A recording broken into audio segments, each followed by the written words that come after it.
your expectations I will exceed while adding a personal touch to your real estate needs. Hey everybody, thank you for joining us. This is Real Talk Real Estate with Dee Dee. My name's Dee Dee Shirkey and I am the owner of Dee Dee Real Estate Group. Thank you so much, Rainer Radio World, for inviting me to have my own show, to be able to reach out to you, educate the community, and empower you about home ownership. We change lives every day by building intergenerational wealth through home ownership, and that really is our goal and our mission. Today I have a very special guest with me, Jonathan Woelfle. Hello. He is one of my preferred lenders. We teach homebuyer workshops together. We've been doing that for, gosh, how long, John? It's about 5 years now, just over 5 now. Okay, so that means you're getting old. That's right, because it can't be you. It cannot be me, because black don't crack, but yes, you are definitely getting old. And we've seen a lot in the past 5 years. Even in teaching the classes, a lot of programs have changed. A lot of the guidelines have changed. Matter of fact, they change all the time. I don't think there's not a week that goes by that we are not having a conversation about certain guidelines. Yeah. And one of the topics that we had anticipate talking about today is the government shutdown. Which changed on us on the drive over. Literally about 45 minutes ago, right? So the government shutdown has lifted for the next 3 weeks. 3 weeks. That's a CR, continuing resolution, Okay. to allow us to get more funds in, and it'll also end up giving funds for all the month that people weren't being paid, so they'll be back paid for that, which is fantastic news. Okay, that's great. So I know that we were trying to figure out what this really meant during the government shutdown. Let's talk about the USDA, VA, and what happens if the government shuts down again? I mean, of course, we don't have a crystal ball. Yeah, no one has that crystal ball, but there are definitely some massive impacts that both have happened before, and then we're going to be pretty much in a recovery period these next couple of weeks, because we like to say, oh, we're going to be 100% as of Monday. It's just going to immediately come back. Well, that's not going to be the case. It's going to take a little time to recover. So the major impacts that it had on us was IRS, some major impacts there. The other one was VA. It had an impact and they kind of fixed it, and then we were expecting another impact. We'll get back to that. USDA, and then finally, one of the last ones that was impacted on it was just, of course, the jobs, and how's that impacting both the contractors continuing getting paid? Are people going to be able to make their mortgage payment? People going to start being late? That was obviously a massive concern as well. Sure. So if you are a government employee, you are jumping up and down for joy. You get to get back to work. You get to get paid. You get to start paying your bills. You get to eat. Yes. All positive things. Yes. But on the other side, it's also having major impacts for those who aren't government workers, such as you and I. Yep. USDA, so if you were trying to buy a house in like pretty much 90% of Washington State, Bonnie Lake, Buckley, Enumclaw, anyone that's not downtown Seattle, Kent, Renton, but it's a little bit more rural. Yeah. These are programs that you can use to buy a house, putting 0% down. It's an amazing program. Right. Last month it's been gone. There has been no USDA program. Okay. Does not exist. Doesn't exist. They almost did the same thing for VA, but then Congress made the wise decision to pass a bill on there to make sure that continued to get funding through February. And now with this 3 week, that should continue it, so that should have no impact. Okay. And that's for our veterans. When we That's say for our VA, veterans. we're talking. Yeah, we're talking veterans. Veterans. Yeah. So We're talking VA loan. So if you're VA trying to buy a loans. house with your VA loan, that was possibly going to be impacted in February. That will hopefully not be impacted at all now. We shall see. Okay. So let's just talk about what's been going on in the past couple of years. Not like 2016, average price point in Greater Seattle area was $550,000. 2017 at the end was $635,000. That was an all-around average in King County. And December 2018, we ended with an average of $640,000. So not as much progress towards the end as from 2016 to 2017. Right. What do you attribute that to? Do you think that the government shutdown has had an impact? Do you think that we have hit a lid as far as pricing? I can tell you the majority of my clientele have been buyers this past year, and and we're seeing more inventory on the market. So buyers have more to choose from. And I just want your opinion. What do you think that means in our real estate world, particularly as a lender? Right. So for government shutdown, my short answer is I don't think that did have an impact. That's primarily because the numbers you're talking about, it was from December to December, right? Yeah. Okay. So, and the government shutdown didn't start at the end of December, so it didn't have a big enough impact Sure. to making changes there. That said, one of the things that has been changing is interest rates. Interest rates have been steadily rising for years now, and we were expecting that. We were doing something called, not to bore you or anything, quantitative easing, which means we were buying down rates. The Fed was buying down the rates, and that was keeping rates low, which was highly useful because we wanted the economy to recover and people to go out there and borrow money to buy, say, a house. So it made it a little bit easier. But as the interest rates go up, it means it costs more to buy, say you bought a $400,000 house. That same $400,000 house you buy today, it's costing you a little bit more than it was just, say, a year ago because interest rates have risen since then. Sure. And I think that's having an impact on us. And I think that is probably the cause of what you're seeing. Sure. So, I always have buyers that might be on the fence. I'm waiting for the market to crash. I'm waiting for these things to happen. What are you telling your clients? I know what I'm telling my clients, but I really want to get your opinion from a lender's perspective. So usually one of the questions I always ask my clients is, what are your goals? What are your, when buying a house, if you're an investor, what are your goals there? Whatever the case may be. And what I'm trying to find out is, are we looking at this for the next 2 to 3 years? Are we looking at this next 10 years? Are we looking at this next 30 years? Like, is this going to be your house that's perfect for you for the next 2 to 3 years? Well, then that's going to be a different goal than, say, this is my house for the rest of my life, or this is my house for the next 10 plus years. Sure. So the values of homes, if you look back, I'm going to go way back, past 50 plus years, values always end up going up. This just tends to be what happens. Sure. Is that what happens all the time? No.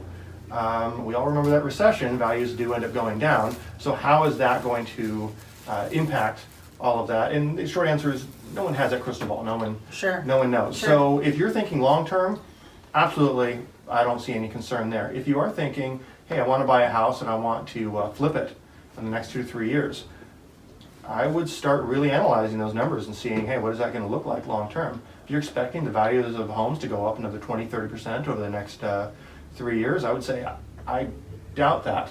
I doubt that's going to occur. Sure. And so just wanted to, again, give a shout out to Rainier Avenue Radio World, DD Real Estate Group here. So glad to be here. Couple of more questions for you, John. When is our next class? So we teach classes, as you mentioned before, and so through the Washington State Housing Finance Commission. And the next class we do end up having coming up is the February 9th. And then we have, am I thinking that right? Is that 9th? Yeah, it's 9th. Yes, it's going to be February 9th. Yeah, so we have one on February 9th and we have another one on March 30th. February 9th is at New Hope. Yep. And which is selling out and having a brain fart of where that location is. Right down here in Seattle. It is. We'll make sure that we get everyone the address. Yep. Absolutely. And everybody typically that's around this area knows where New Hope Missionary Baptist Church is. It's 124 21st Avenue South. That is Pastor Jeffrey. He has been so gracious to open up his church doors and extend this homebuyer workshop for a couple of reasons. Number one, in the community, you don't know what you don't know.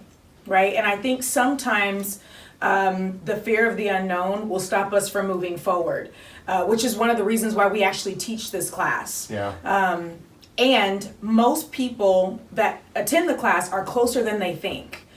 So, for me, the greatest place to start is with the education. So if you're in the area on the 9th, make sure you come by to New Hope Missionary Baptist Church. You can actually register at my website, ddhomeexpert.com. That's DEEDEE homeexpert.com. And there's a little link that says Homebuyer Workshop. Click on the link and register. I also have one if you can't make it on the 9th or you can't wait till March. I have one this Saturday. It's going to be at Guild Mortgage, 1010 South 336th Street, Suite 110 in Federal Way for all of you that live out south and actually have this Saturday off. So we've got some good classes with some great teachers that are there, and we just want to empower you and educate you so you can move towards home ownership. So John, we've talked about the people that are looking to buy. Let's talk about those that are interested in selling. Okay. And maybe they purchased a couple years ago, they're looking to upgrade. Should they be concerned? Should they be concerned about their equity? The short answer is no. Equity has gone up quite a bit in the past few years, and we're still, I mean, this is not my world, it's definitely yours, but when we first started, we were in a buyer's market just 5 years ago when we first started teaching. Sure.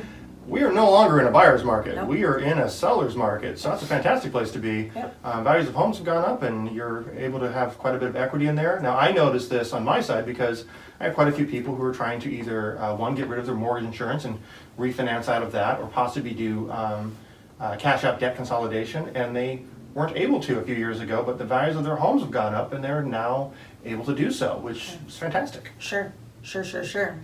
Now, I know that there was a couple things that you wanted to talk about, so I'm going to go ahead and give you the floor. Sure. So some of the items that we were talking about was the government shutdown and sort of how it's going to impact us going forward. And then another one, which you and I had gotten the opportunity to talk about, was what are the potentials for investing, down the road. Yep. So let's finish our government. So there are a couple things that will impact everyone. I mean, everyone in this room, everyone outside of it, such as IRS. So the IRS was part of the people that we lost during the government shutdown, and they brought some people back, but with some of that still going on and people not getting paychecks, it was still a little rough for them, and so the period was slowed down a lot. And now that we're going to be coming back, I still expect your tax returns to come back in a reasonable time, but may it be delayed a little bit? Yeah, I think that's a reasonable expectation. It might end up having a delay of an extra week or two.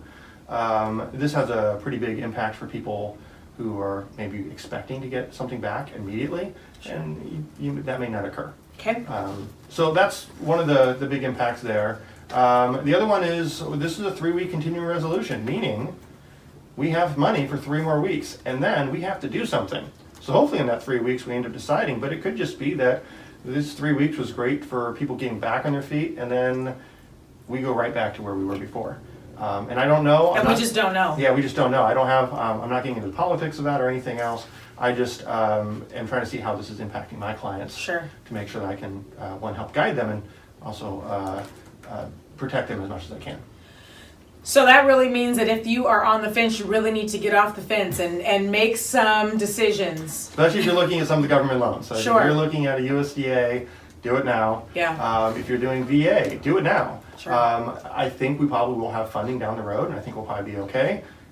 Again, don't have that crystal ball, and that would be one of the ones that could be affected. Sure. So this whole conversation could be a moot point in 3 weeks. yeah, We'll be that'd be having great. a very different I hope in 3 conversation. weeks that everything's figured out, and Congress and everyone down there says, yep, we're just going to move forward, and we're going to make sure that people have jobs and we have services, and that would be fantastic. Yeah, I mean, and here's the bottom line. When people don't have jobs, our economy is in trouble.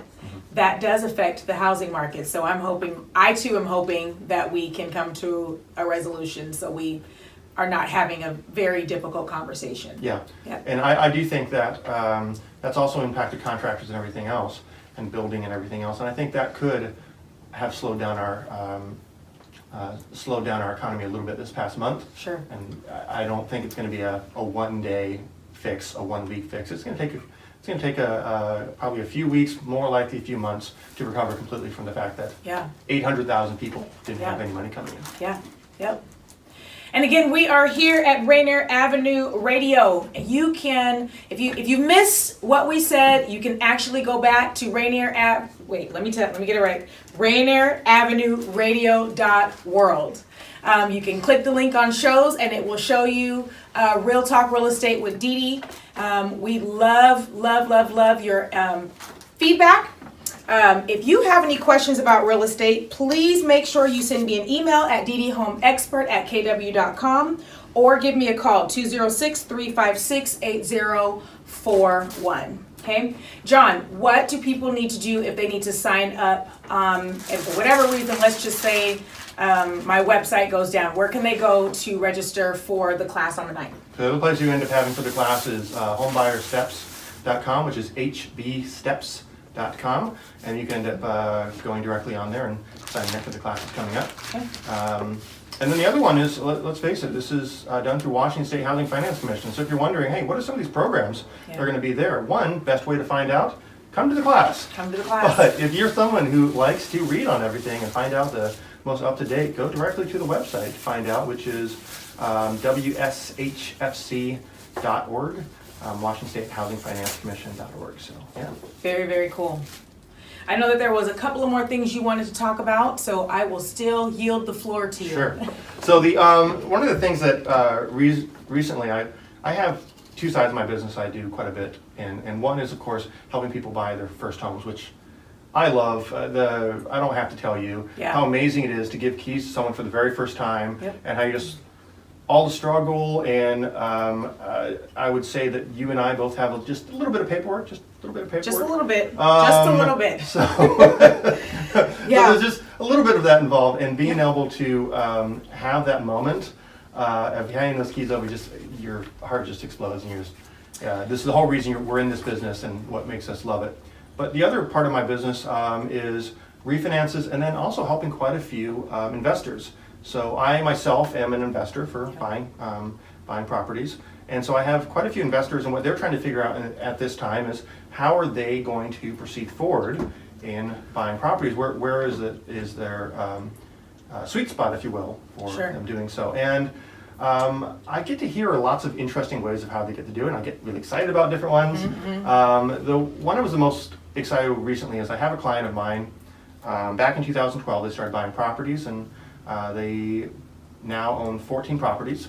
Of those 14, 10 of them are financed under the husband, and the wife has none of them financed under her. So when you say financed, that means? A mortgage on each property. So you're allowed in my world to end up having up to 10 properties. This is a single family residence or a duplex. As long as it's under a fourplex, you're allowed to have up to 10 of those with financing on them.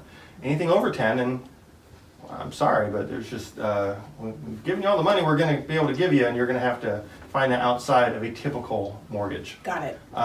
So in general, that tends to be the rule. Well, really that's per individual. So in this case, I have a husband and wife, and the husband has it under his name, and he's focused all the money on paying off whatever was in the wife's name. Now the wife now has 10 new properties that they get to do under her name that they can finance. So one, that's just brilliant thinking long term.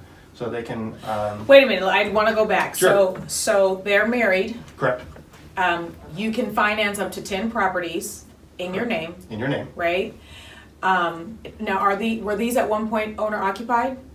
So no, amazingly enough, they've managed not to do that. They do have their own properties owner occupied. Okay. They own a house together. Okay. But outside of that, they were all bought as investment properties. And with investment properties, you need to put down, it used to be as much as 25%.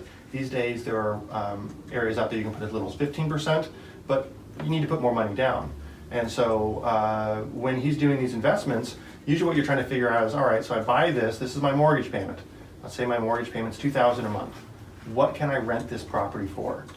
And the question should be, above that number, that should hopefully be the goal.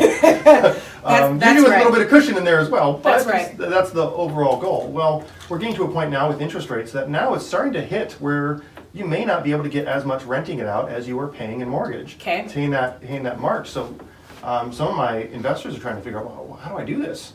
How do I buy a property and still make profit off this? And what some of them are doing, gentlemen and husband and wife I'm talking about now, one of the things that they're doing now is they're buying properties, and they're buying properties primarily that are 5 and 6 bedroom, and then setting them up legally as roommate situations where they're renting out each room. And you would think, well, I don't understand, why would you do that? And the reason why is because, depending on location, you can get almost $1,000 more doing it that way than if you were to rent out the whole property.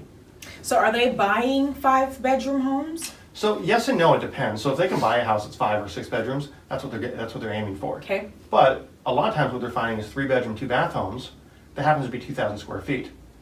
So it has a family room, it has a dining room, it has a living room or a great room. And they're just like, there's so many rooms, do we really need this much space for us to just hang out in? Maybe we don't necessarily need this secondary family room. Maybe we might be able to convert that, utilize that in some other fashion. Or maybe we have a downstairs basement that needs to be converted. So these are like just, in my opinion, just brilliant ways of looking at it, just Sure. thinking outside the box Sure. and making it work. And so that's sort of how he's looking at it. And because of that, they're able to do very well. The numbers still make plenty of sense for them all day long. Sure. Which allows them to then push that into making money for their next one. So they're literally taking 3 bedrooms and converting them or moving them into 5 bedrooms, and they're charging rent per room. Correct. Which is smart. It is smart. Don't Very, get me wrong, very you do smart. have to end up doing that legally because you have to end up getting permission through the to the city that you're working with. And Okay, everything so else. this is on the record. Right. Yes. Right? Yeah. Okay, so he's getting permits. Do you hear that, investors? Make sure you get your permits. Get your permits, otherwise your insurance isn't doing you any good. All sorts of tax problems. It's just way too much risk. Okay, so talk to me about the insurance part. You said the insurance doesn't do you any good. What does that mean? So if you, let's say, it's your own house. This is your home, and you realize, man, I really want to end up redoing my kitchen. But I'm pretty handy myself, so no worries. All I'm going to do is I'm going to rip everything apart. I'm going to rip down this wall, make it a nice open concept. It's going to be beautiful. And then I'm going to redo all the wiring. Because I kind of understand wiring. I've read some books. Better yet, I saw it on YouTube. So it's all good. It's all good. YouTube makes Darn everything make YouTube. sense. So that's what you do. And I'm not knocking that. I think that's great. I'm also someone who can do most all that stuff myself too. Sure. But you need to do it through permits. Because if you go and you redo electrical or you mess with something, did you just knock down a wall that was your, Load bearing. load bearing, keeping the house up, the roof up wall? And now your That would be bad. west wing is completely So, sloped. And God forbid if something were to happen then on that property, Sure. your insurance is not going to cover it. They're going to say, we were covering this property for things going wrong with it, but not things that, you did to it. Sure. So you do have to get permits. And then you also have to have people like someone who's licensed and bonded as an electrician. Sure. So I know your Uncle Buck is a really nice guy, and he's fantastic. And he's built houses for the He's past built 45 houses for years. the past 45 years. That's He totally right. knows what he's doing. That's great. Is he licensed? Is he bonded? And does he have that permit? And the answer is no. You're taking too much risk. So no Uncle Buckness. No Uncle Buckness. It's just, let's not do that. It's just not do that. Yep. And Uncle Buck is somebody that we talk about in our home buyer workshop Yeah. as well. Because we all Please have do- an Uncle Buck. We all have an Uncle Buck. Please do not have Uncle Buck unless he is licensed and bonded. Please do not have him do your inspection, okay? Just please don't do it. If something goes wrong after closing, you are really, really stuck. That's one of the things we talk about Yeah. is making sure you have licensed, bonded, and insured inspectors. Now, if Uncle Buck is licensed and bonded and insured, then great. Great, yeah. Use Uncle Buck. But if not, please don't use Uncle Buck because you're going to get Uncle Buck results. Yeah. Very true. And when we say home inspection, we're saying when you're buying a house, one of Yeah. the things you do is a home inspection to find out what's wrong with the house. Yeah. No home that's perfect. Yeah. You just want to know what those problems are and that you're okay with them. It's one thing to say that, hey, I think this GFCI, we need some new plugs in here versus, there's a big hole in the roof kind of thing. So, yeah. So what do you think about, and I'm just going to put this back on you as a lender, like I know a lot of this stuff. There are things that I will do with first-time home buyers, and there's just some absolutely nots for first-time home buyers, even second home buyers. How do you feel about waiving inspections? So last year, particularly in 2017, in the greater Seattle area, and in 2018, in the greater Seattle area, a lot of waiving and inspections. And people just rolling the dice. How do you feel about that? So the short answer is I don't like it at all. I'm not a huge fan of waiving a lot of your contingencies. Now, the one thing you should never, ever, ever waive is your finance contingency, because oftentimes your finance contingency, that's my side, are you able to get a loan on this house, is able to protect you. Now, each of these contingencies are making sure that you're getting your earnest money back. So you put earnest money down. Usually when buying a house, it's usually about 1%. Yep. It sometimes can be a little higher, it can be a little lower. You're deciding that one.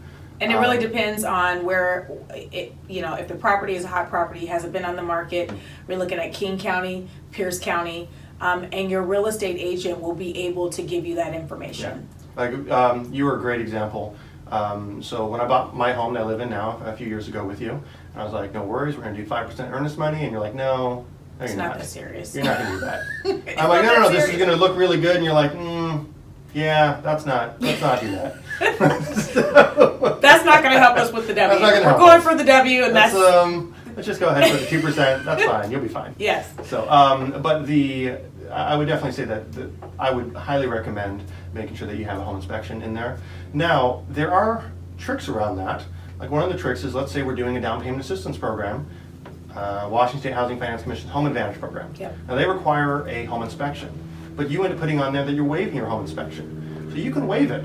That doesn't mean I don't still need it. You still have to get someone out there to go look at the property. Yep. And at which point they can go back and they can say, right, but John, no, they waived their home inspection. I said, right, they didn't waive their finance contingency, and this home inspection is a requirement of the finance contingency. Sure. So therefore, you still got to take a look at it. You bet. Doesn't mean that home inspection is doing you any good for being able to go back to them and say, I want you to fix something. Yeah. But it does mean that you can head back to them. So let me also clarify the waiving of the home inspection. Basically, there are contingencies within a purchase and sale offer, and you'll get all that when you come to the class, February 9th. And you can waive a contingency, right? Like the inspection contingency, and but it doesn't mean that you don't have the right to actually do the home inspection. So make sure you guys come February 9th.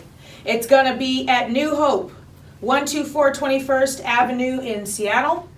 We want to quickly highlight, please tune in for next week. We have Sierra Sisters coming. There's Mom. Mom, do a quick plug. Sierra Sisters, we got 25 seconds left. Sierra Sisters, African American Breast Cancer Organization, www.sierrasisters.org with a C. We're coming up on our 23rd anniversary. Sierra Sisters was founded during Black History Month. We're going to have a virtual tea. Join us for the virtual tea fundraiser, February 23rd. And we're going to have her as our special guest next week as we are heading into Black History Month. Thank you so much, Radio. Rainier Avenue, I'm going to get this right. Rainier Avenue Radio. This is Dee Dee Shirkey, Real Talk Real Estate, and we will definitely see you next week. Stay tuned. Want to find the home of your dreams? Looking to sell, leave it up to me. Your expectations I will